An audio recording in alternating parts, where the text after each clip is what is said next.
శ్రీగురుభ్యో నమః. శ్రీమహాగణాధిపతయే నమః. మహాసరస్వత్యై నమః. ఈ ప్రకారంగా నలమహారాజు గారి యొక్క చరిత్రను మనం ఏ విధంగా అయితే చెప్పుకున్నామో, ఎవరైతే ఈ చరిత్రని భక్తి శ్రద్ధలతో వింటారో వారికి శనిదోషో న విద్యతే, శనిదోషం హరించుకుపోతుంది అనటంలో ఏమాత్రం సందేహం లేదు.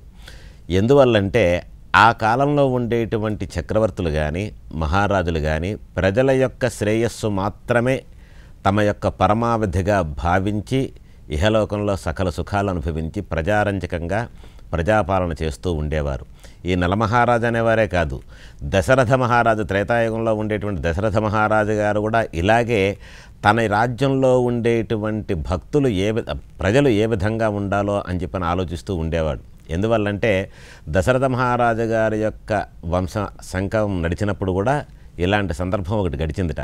ఆ కాలంలో దశరథ మహారాజు గారు రాజ్యాన్ని ఏలుతున్న సమయంలో తన రాజ్యంలో ఒక బ్రాహ్మణోత్తముడు నివసిస్తూ ఉండేవాడు. ఆ బ్రాహ్మణుడు మంచి వేదశాస్త్ర పారంగతుడై ఉండి కూడా దరిద్ర బాధ వల్ల ఎంతో బాధపడుతూ ఉండేవాడు. ఈ విధంగా ఉంటున్నటువంటి సమయంలో ఆ కాలంలో మహారాజులు మారువేషంలో ప్రజల యొక్క బాగోగులు ఏ విధంగా ఉన్నాయో తెలుసుకోవాలనే ఉద్దేశంతో మారువేషంతో గస్తీ తిరుగుతూ ఉండేవారు. అలాగే తన మంత్రితోటి దశరథ మహారాజు గారు ఒక మారువేషంలో ఆ రాజ్యమంతా కలిగి చూస్తుంటే ఇలాగ ఈ బ్రాహ్మణోత్తముడు ఉన్నటువంటి గృహం ముందుకు వచ్చాట. అప్పుడు ఆ బ్రాహ్మణోత్తముడు భార్య ఈ విధంగా అనుకుంటున్నారు, దశరథుని మహారాజ్యంలో ఉన్నాం, అయోధ్యానగరంలో మనం ఉన్నాం, అయినా సరే శని యొక్క అనుగ్రహం లేనందువలన, గ్రహస్థితి వలన ఈ విధమైనటువంటి బాధను అనుభవిస్తున్నాం, లేమి అనే బాధతో మనం ఉన్నాం. ఈ లేమి పోవడానికి ఏదైనా మార్గం ఉంటే బాగుండని చెప్పారంటే ఏమీ లేదు. ఏ ప్రకారం చేద్దామనుకున్నా, మంత్రశాస్త్ర ప్రకారం కానీ ఇంకో రకంగా కానీ ఏమి చేద్దామనుకున్నా ఆ ప్రభావం కొంచెం తగ్గుతుందేమో కానీ ప్రభావాన్ని భరించేటువంటి శక్తి భగవంతుడు మనకు ప్రసాదిస్తాడు. కానీ ఏదో ఒక రకంగా కించిత్ బాధ అయినా పడకుండా తప్పదు అని చెప్పని భార్యతో ఈ బ్రాహ్మణోత్తముడు అన్నట్ట. ఈ విషయాలన్నీ చాటుగా ఉన్నటువంటి దశరథ మహారాజు గారు విని మర్నాడు ఉదయాన్నే తన సైనికుల్ని భటుల్ని పంపించి ఆ బ్రాహ్మణోత్తముడికి తీసుకురండి అని చెప్పి పంపించాట.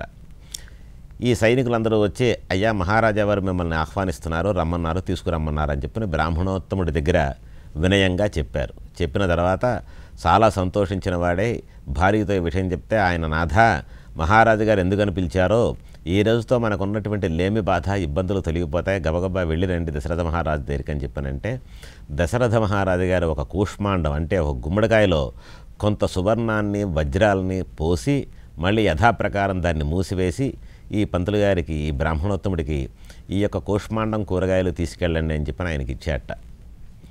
మహారాజు గారు ఇచ్చినటువంటి ఆ యొక్క ప్రసాదాన్ని, ఆ గుమ్మడికాయను అవన్నీ చూసుకొని ఈ బ్రాహ్మణోత్తముడు, దశరథ మహారాజు గారు పిలిచారు కదా, ఎంతో ఘనంగా ఏ అగ్రహారాలు గోవులు ఇవన్నీ ఇస్తారే కదా అని చెప్పని అనుకున్నాను, ఇదేమిటి ఈయన ఇలా ఇచ్చాడని చెప్పని అనుకుని సరే మనసులో ఆ మహారాజు గారిని ఆశీర్వదించి తన యొక్క ఇంటికి బయలుదేరుతూ మధ్యలో ఉన్నటువంటి ఒక దుకాణంలో ఈ యొక్క మహారాజు గారు ఇచ్చినటువంటి ఈ కాయగూరలన్నీ కూడా ఒక దుకాణంలో ఇచ్చేసి ఆయన దగ్గర ఆ రోజుకి ఇంటికి కావలసినటువంటి పదార్థాలన్నీ కూడా బదులుగా తీసుకొని ఇంటికి చేరుకొని భార్యకి ఈ యొక్క సరుకులన్నీ ఇచ్చాట. అప్పుడు ఆవిడంది, ఏమండి మీరు మహారాజు గారి దగ్గరికి వెళ్ళారు, ఈ ప్రకారం ఈ విధంగా తెచ్చారేమండి అని చెప్పారంటే, ఏం చేస్తాను, మహారాజు గారి దగ్గరికి వెళ్ళిన తర్వాత ఆయన నేను అనుకున్నది ఒకటి, ఆయన దానం చేసింది ఒకటి, ఇలాగ కూరగాయలు కూష్మాణం ఇవన్నీ ఇచ్చారని చెప్పానంటే ఆ విధంగా ఇచ్చాట. ఈ విధంగా ఇచ్చేసరికి నేనేం చేయాలో పాలుపోక పలానా వైశ్యుడి దగ్గరికి వెళ్ళి దీన్ని బదులుగా మనకి ఈరోజు ఆహారానికి కావలసినటువంటి పదార్థాలన్నీ కూడా తీసుకొచ్చాను అని చెప్పి భార్యతో చెప్పాడు. సర్లే, ఏదో మన గ్రహస్థితి బాగోలేదు కదా అని చెప్పిన భార్య కూడా భర్తతో వంతపాడి ఆ రోజు కాలం గడిపి ఆ రోజు రాత్రిపూట ఇవే ముచ్చట్లు ఆడుకుంటున్నారు వీళ్ళు. ఆ సమయంలో మర్నాడు రాత్రి మహారాజు గారు మళ్ళీ మారువేషంలో చాటుగా అక్కడికి వచ్చేసరికల్లా ఈయనకి బంగారం వచ్చింది కదా, ఏ రకంగా ఉన్నాడో, ఎంత ఆనందిస్తున్నాడు కదా అని చెప్పి ఇంటికి వస్తే ఈయన చెప్పుకుంటున్నటువంటి మాటలు విని ఆశ్చర్యచకితుడయ్యాట. ఎందువల్ల ఇలా అయిందని చెప్పానంటే, మర్నాడు మళ్ళీ సైనికులను పంపించి బ్రాహ్మణోత్తముడు పిలిచాట.